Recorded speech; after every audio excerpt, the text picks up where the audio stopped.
Réduire le volume des poumons pour augmenter la capacité respiratoire, ça pourrait être contradictoire. On voit ça tout de suite avec mes invités.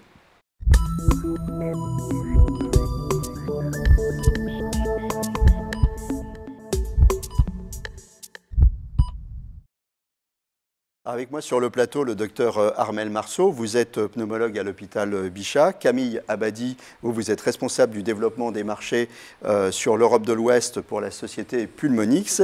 Et Philippe Poncet, vous êtes notre témoin sportif. On va voir ça tout à l'heure. Vous avez toujours été déficient respiratoire depuis tout petit, mais vous ne le saviez pas. C'est vrai. Hein. Et puis, malgré tout, vous avez toujours été sportif. Et vous avez été diagnostiqué seulement en 2008. Et là, pour le coup, on vous annonce une BPCO stade 4. Ouais, Comme ça s'est passé. C'est à peu près un cataclysme, je dirais. C'est la fin, en fait, d'une longue vie, en fait, de déficient respiratoire, de défaillant respiratoire, avec tout ce que ça comporte, puisqu'en fait, il n'y a pas de prévention. Donc, quand vous arrivez, en fait, à l'hôpital au dernier stade, on vous dit, ben voilà, c'est rideau. Et à l'inverse de d'autres pathologies, il y a peu d'espoir, puisqu'en fait, il n'y a pas de traitement pour. Et là, le rideau se ferme et vous réfléchissez. Et vous dites, alors, on va reprendre les choses dans l'ordre. Vous étiez constamment essoufflé, vous aviez des sensations d'étouffement. Hein, c'est ça. Et je ne pouvais plus respirer. Vous ne pouviez plus respirer. Vous aviez la force de rien, en fait, à une époque. On a la force de plus rien, parce que ça s'est décliné au fil des années. Et c'est vrai que depuis la petite enfance, j'ai eu le temps de péricliter au fur et à mesure. Après, il y a la sédentarité, parce qu'il y a mon activité professionnelle. Mais au moment où je tombe au fond du trou, je ne peux plus respirer, je ne peux plus bouger. J'ai juste de l'énergie, effectivement, pour déjeuner, faire une douche. Et ça s'arrête là. C'est grosso modo 60 des problèmes quand vous étiez adossé, hein, je crois, c'est ça? Oui, bah ça, c'est des symptômes, je dirais, caractéristiques des BPCO. Il y en a d'autres, mais effectivement, on se retrouve devant une télé, dans un canapé, et on est obligé de se mettre, vous regardez, les BPCO sont toujours de côté, pour se donner un peu plus d'espace au niveau du thorax. C'est un exemple. Vous vous sentiez quoi à l'époque, en survie?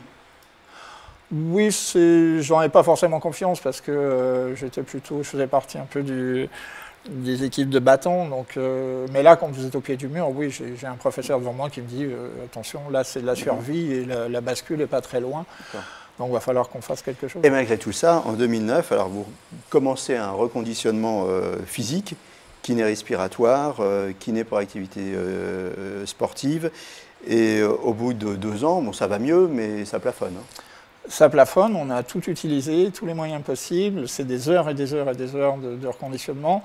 Et à un moment, je pose la question et je dis au professeur qui est avec moi, je dis, est-ce qu'on a une solution? Et à ce moment-là, il y a le professeur Pison qui est sur le plateau du CHU de Grenoble et qui est en train, effectivement, de traiter un certain nombre de patients avec ces valves Zéphyr. Et il a refusé de me prendre dans la cohorte tout de suite parce que je n'étais pas prêt, parce que je fumais encore 2-3 clopes, mais bon, j'ai un peu de mal de ce côté-là. Mais ça fait partie du contrat, donc il faut qu'il y ait un contrat. Et il a refusé. Et alors Christian Bourbaillat, qui est le chef de pôle à ce moment-là, reposait le dossier tous les matins sur son bureau. Et à la fin, Christophe Pison en a eu marre. Il m'appelle et il me dit « Ok, on se voit ». Et là, j'ai eu 3 mois pour parfaire un peu ma préparation. Et ça a démarré illico. Et là, c'est le début d'une nouvelle vie, hein, en quelque sorte. On vous pose des valves et vous vous lancez dans le vélo. Oui, c'est pas aussi synthétique que ça, parce que... c'est parce qu'on n'a pas beaucoup de temps dans l'émission. Oui, non, mais vous êtes HS, et je vais aller très vite, mais grosso modo, pour avoir une image, un patient à mon niveau arrive dans ces services-là avec une capacité, je dirais, de respiratoire d'1 litre, si on parle en litres. Et je sais à ce moment-là qu'on va pouvoir bénéficier de 300-400 millilitres de gain par la pose de ce dispositif, donc soit 30-40%, ce qui est énorme en soi, même si on est très très en deçà d'une personne normale. Donc je prends ce dispositif, je dis oui, je le reprendrai même 10 fois s'il fallait aujourd'hui, même sans anesthésie, sans rien, parce que je connais le gain, et à partir de là, j'ai pu passer au-dessus, au niveau physique, au niveau préparation, et c'est là où je reparle de sport, et on reparle des records, etc. Et donc là, première ascension, grimper de 13 km hein, avec 11% de dénivelé, il faut déjà appuyer sur les pédales, il faut y aller. Oui. Un record du monde, 200 mètres arrêté. 200 mètres l'année dernière, le 15 novembre au Vélodrome national. Là, c'est pareil, il faut y aller. Et puis alors là, vous préparez un nouveau record du monde de l'heure. De l'heure, c'est difficile, ça. Oui, c'est le pire. C'est de l'endurance. C'est le pire cadeau qu'on pourrait faire à son pire ennemi, mais on va y aller, on s'y prépare depuis le mois de mars et je bénéficie d'une équipe, je dirais, toujours au sens large, parce que le travail autour du BPCO doit être un travail pluridisciplinaire, ça demande beaucoup de compétences.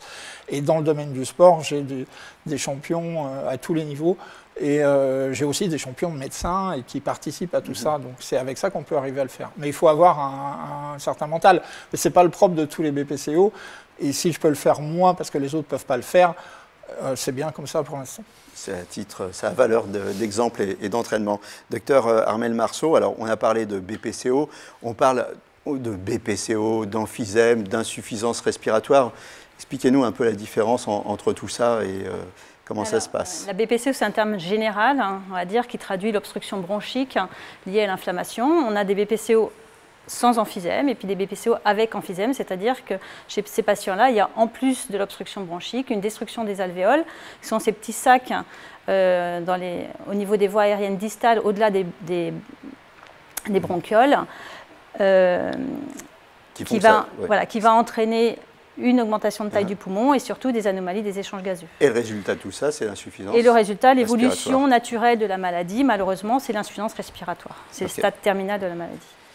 Le diagnostic, comment on fait le diagnostic? Alors, le diagnostic, c'est essentiellement la clinique, l'interrogatoire du patient et la description d'un essoufflement qui va se majorer progressivement pour des efforts de moins en moins importants. Et puis surtout, on le confirmera par des explorations fonctionnelles respiratoires, c'est-à-dire des mesures du souffle qu'on fera chez le pneumologue et qui va confirmer l'obstruction des bronches et le gros volume pulmonaire avec une augmentation du volume résiduel. Dès qu'on commence à être essoufflé, il ne faut pas attendre, il ne faut pas se dire c'est un petit coup de fatigue, il faut aller voir un peu. Il faut regarder son volume respiratoire, faire quelques examens. Il y a plusieurs causes et il faut faire le diagnostic. Les traitements, médicaments. Médicaments dans un premier temps, avec des traitements inhalés, des bronchodilatateurs, éventuellement ensuite des corticoïdes. Et après, chez certains patients qui manquent d'oxygène dans le sang, on pourra proposer de l'oxygène d'abord à l'effort, puis en continu. Et chez d'autres patients qui ont plutôt du gaz carbonique en trop grande quantité dans le sang, une ventilation au masque la nuit qui permettra de contrôler les échanges gazeux. Et donc pour les stades très sévères, c'est là où on arrive aux valves, c'est ça? Voilà, alors pour les stades sévères, on peut arriver à ce stade aux valves, mais pour des patients qui vont être sélectionnés sur proposition du pneumologue, selon les explorations fonctionnelles respiratoires et selon l'aspect du scanner. On va expliquer quelque chose. En fait, dans le poumon, ce n'est pas un poumon, mais il y a plusieurs lobes. Il y a plusieurs lobes. Et le principe, ça va être de repérer les lobes déficients, c'est ça, pour permettre aux autres? L'idée, c'est de repérer les lobes les plus atteints, les plus emphysémateux, ceux qui fonctionnent le moins, pour supprimer, entre guillemets, collaber ce lobe-là et permettre aux autres lobes de prendre la place et de mieux fonctionner. D'accord, ok. Alors Camille Abadi, vous, chez Pulmonis, vous avez justement développé ce système de valves pour réduire le volume des lobes lésés.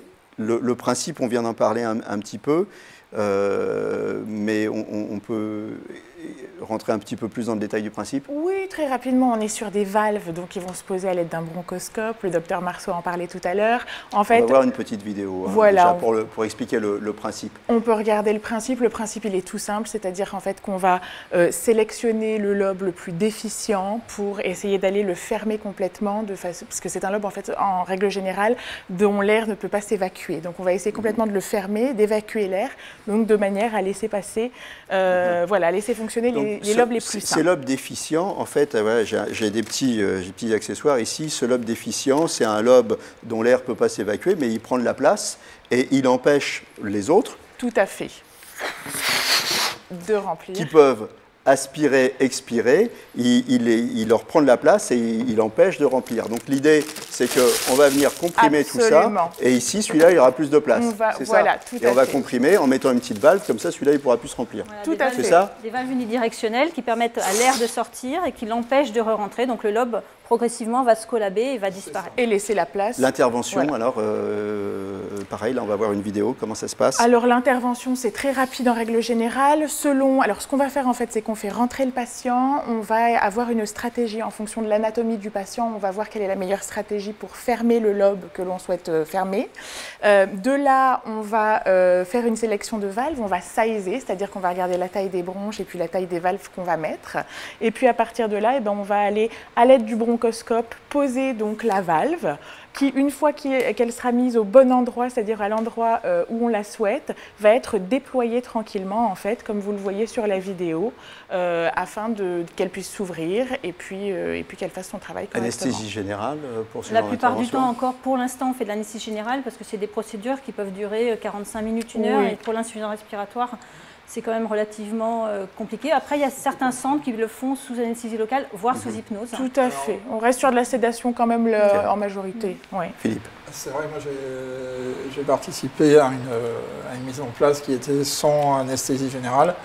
C'était un peu plus gore, hein. Ça passe par où ça peut. Hein, par Mais le nez ou donc par ça la veut dire bouche. que c'est possible sans anesthésie Techniquement, générale. c'est possible. assez C'est possible et moins mais aujourd'hui, confortable, je pense et que pour c'est, l'équipe médicale et tout pour à le fait. patient. Tout à fait. Donc que pour ça peut durer l'instant. très longtemps. Ok. Les avantages de cette technique? Alors, le premier avantage, j'ai envie de vous dire, c'est que c'est assez simple et assez rapide. Je crois que la deuxième chose qu'on peut mentionner, c'est que c'est une technologie qui est réversible. C'est-à-dire qu'on n'a jamais eu de problème majeur avec cette thérapie, cette technologie. En revanche, et j'en parlais tout à l'heure avec Philippe Poncet, en cas par exemple d'infection pulmonaire, il est possible parfois qu'on ait à les retirer ponctuellement. Et donc, en fait, c'est quelque chose qui est possible avec notre Il faut technologie. bien dire que ça améliore la qualité Voilà, de vie, ça l'avantage- soigne pas pour autant. Alors, ça ne soigne pas ça ne guérit pas la maladie, mais ça améliore le symptôme principal qui est l'essoufflement.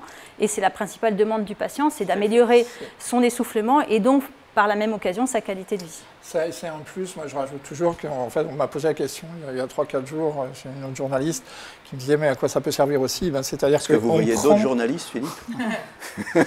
J'aimerais bien de temps en temps plus en voir. C'est pas par méchanceté. Ça veut dire que je serais sauvé. Non, on me pose la question parce qu'en fait, effectivement, on va prendre du volume. Directement, on prend 300-400 millilitres dans les bons cas. Mais derrière, il faut aussi que le patient participe, c'est-à-dire que le reconditionnement physique, c'est le traitement de fond des BPC. Ouais. Aujourd'hui, c'est plus de 40% dans le traitement global. C'est lui qui va permettre de faire développer ce poumon et de prendre sa version optimale. Et à partir de là, c'est pas qu'une question d'essoufflement, c'est que j'appelle les valves, pour moi, c'est un effet de levier dans le cadre du reconditionnement physique, parce que des gens qui sont limités à 1 litre peuvent pratiquement plus rien faire, mais à 1,50 litre, passer au-delà du litre et demi, pour moi et pour mon équipe, c'est la bonne zone. Et à partir de là, on redonne effectivement de la puissance énergétique au patient, et là, on peut lui dire, ou lui imposer, mais souvent on lui demande, de faire des efforts que nul être humain aujourd'hui, il faut bien le comprendre chez un BPCO, ce n'est pas une simple pathologie, c'est très très violent. Voilà, donc c'est un très bon dispositif. C'est un levier pour un nouveau départ. Et c'est primordial vraiment de maintenir une activité En une physique seconde. régulière. C'est vraiment un traitement important chez le BPCO de maintenir l'activité physique régulière, même après la pose des valves. Je vous remercie Et le sevrage tous du d'être tabac. venus sur le plateau. Une première chose, arrêtez de fumer. Hein. J'espère que vous avez non, arrêté. c'était Et bonne pas un chance, problème, en bonne fait. chance pour votre record à vélo. Merci. Merci à tous, à très bientôt. Et d'ici là, portez-vous bien.